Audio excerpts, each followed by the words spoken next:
প্ৰথমে মই চিনাকিটো দি লৈছোঁ। মই ৰাইজৰ দলৰ বৰ্তমান কাৰ্যকৰী সভাপতি গোবিন্দ চেতিয়া ফুকন আৰু মোৰ লগতে আছে ৰাতুল গগৈ, সম্পাদক জিলাৰ সম্পাদকৰ দায়িত্বত আছে, সাধাৰণ সম্পাদকৰ দায়িত্বত, আৰু জয়দীপ মালিনী আমাৰ জিলাৰ সম্পাদক। কথাটো হ'ল কি, বৰ্তমান পৰিস্থিতিত আমি কেইটামান কথা ক'ব বিচাৰিছোঁ, এটা বিবৃতি লৈ আহিছোঁ। বিবৃতিটো মই পাঠ কৰিব বিচাৰিছোঁ। ৬০০ বছৰীয়া আহোম ৰাজত্বৰ পৰাই অসম ধৰ্ম নিৰপেক্ষ ৰাষ্ট্ৰ আছিল। সেয়ে প্ৰতিটো জাতি জনগোষ্ঠীৰ ধৰ্মীয় পৰম্পৰাক ৰজাঘৰে সন্মান প্ৰদৰ্শন কৰিছিল।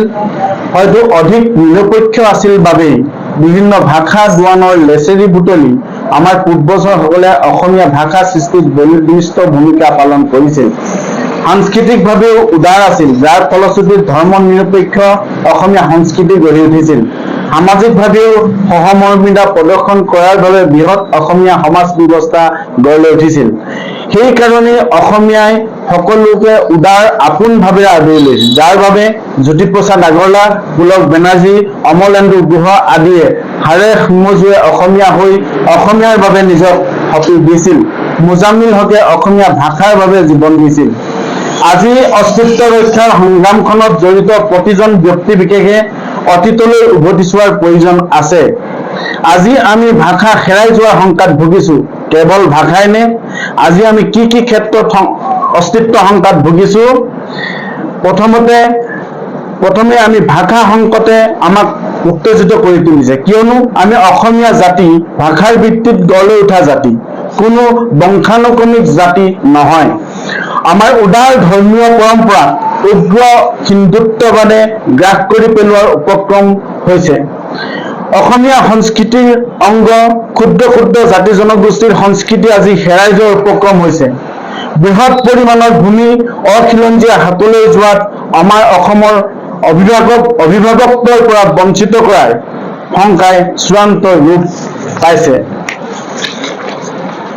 অসমীয়াই বহুবাৰ সংগ্ৰাম কৰিছে নিজক সুৰক্ষিত কৰিবলৈ, কিন্তু সফল হ'ব পৰা নাই। ইয়াৰ মূল কাৰণ এটাই, ৰাজনৈতিক নেতাৰ ৰাজনৈতিক স্বাৰ্থত আমাৰ নেতাসকলে অসমীয়া জনগণক আৱেগিক বিষয়ত উত্তেজিত কৰি ভুল পথেৰে পৰিচালিত কৰাৰ লগতে মূল বিষয়বস্তুৰ মান্যতাক অপ্ৰাসংগিক কৰি উপস্থাপন কৰে, যাৰ বাবে অসম চুক্তিৰ ৬ নং দফা কাৰ্যকৰীকৰণৰ বাবে বিপ্লৱ শৰ্মা আয়োগে প্ৰস্তুত কৰা প্ৰতিবেদন চৰকাৰে গ্ৰহণ কৰি অসমৰ খিলঞ্জীয়া জনগণক সুৰক্ষিত কৰাৰ দাবীত ব্যাপক গণ আন্দোলন গঢ়ি তোলাৰ বিষয়টোৱে মান্যতা পোৱা নাই। কেইদিনমানৰ আগতে শিৱসাগৰ ঘটনাৰ পৰা খিলঞ্জীয়াৰ বাবে ভূমি সংৰক্ষণৰ যি ন্যায্য দাবী উত্থাপিত হৈছিল, সেই দাবীৰ প্ৰতি মুখ্যমন্ত্ৰীয়ে নৈতিক সমৰ্থন জনাই খিলঞ্জীয়াৰ স্বাৰ্থত ভূমি আইন অনাৰ বাস্তৱিক পদক্ষেপ গ্ৰহণ নকৰি নিজৰ ৰাজনৈতিক স্বাৰ্থত কিয় উগ্ৰ ধৰ্মীয় গোষ্ঠী সংঘাতত হাত উজান দিছে, সেয়া অসমৰ খিলঞ্জীয়া জনগোষ্ঠীক সময় থাকোঁতেই উপলব্ধি কৰিবলৈ আহ্বান জনালো।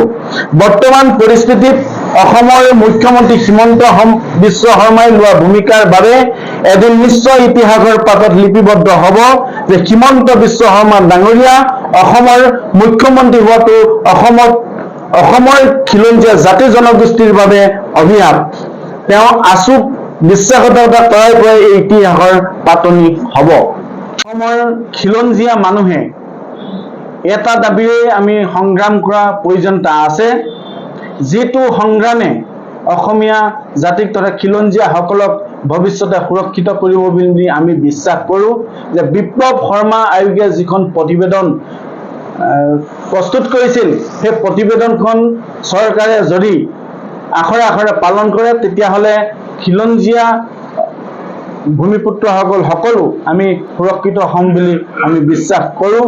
গতিকে বৰ্তমান পৰিস্থিতিত যি ধৰণৰ এক সংঘাতময় পৰিস্থিতিত অসমত বাতাবৰণৰ সৃষ্টি হৈছে, এই বাতাবৰণে আমাৰ জাতিটোক যিটো সুৰক্ষিত কৰা বা খিলঞ্জীয়াক যিটো সুৰক্ষিত কৰা মূল বিষয়, এই বিষয়টোৰ পৰা আমি হালৰি কাটি গৈছোঁ।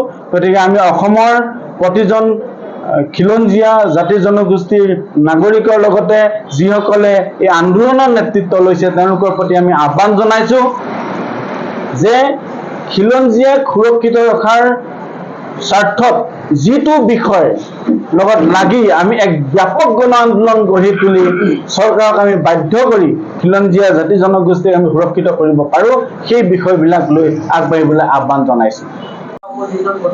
হয় হয় হয় বৰ্তমান পৰিস্থিতিত আচলতে আমি সেইটো বিষয় লৈহে আমি মানে সংগ্ৰামখন আগুৱাই লৈ যাব লাগে। আজি আমি যদি কোনোবা ধৰ্মীয় গোষ্ঠীৰ বিৰুদ্ধে আমি সংগ্ৰাম কৰোঁ বা কোনোবা অনা অসমীয়া বুলি কাৰোবাৰ বিৰুদ্ধে আমি সংগ্ৰাম কৰোঁ আৰু তেওঁলোকৰ লগত যদি লাগি থাকোঁ, তেতিয়াহ'লে আমাৰ জাতিটো সুৰক্ষিত কৰাৰ যিটো মূল বিষয়, যিখিনি প্ৰশ্ন, সেই প্ৰশ্নখিনিৰ লগত আমি আঁতৰি আহিছোঁ আৰু গতিকে আমাৰ সংগ্ৰামবিলাক সেইকাৰণে সফলতা হোৱা নাই।